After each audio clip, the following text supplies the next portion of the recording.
Naghain ng isang civil case noong Miyerkules ang Department of Justice ng Estados Unidos laban sa may-ari at operator ng Singaporean cargo ship na bumangga sa Baltimore Bridge sa Maryland noong March 26.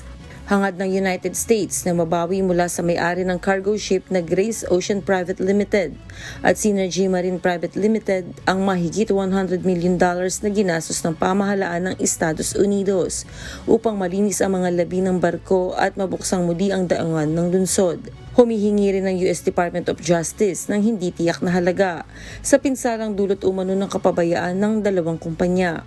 Ayon kay Department of Justice official Benjamin Meiser, ang mga may-ari at operator ng nasabing barko ay may kamalayan na sa matagal na electrical at mechanical na problema ng barko. Subalit ito'y kanilang ipinagwalang bahala dahil sa kapabayaan, maling pamamahala at pagnanais na makabawas sa mga gastusin.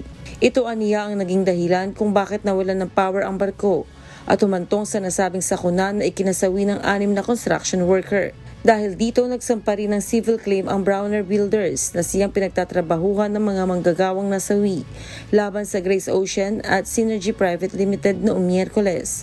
Tinatayang aabot sa 1.7 hanggang 1.9 billion dollars ang halaga na kinakailangan upang maitayo ang nasabing tulay na inaasahang matatapos sa taong 2028. Early Briones, humahataw sa balita ngayon.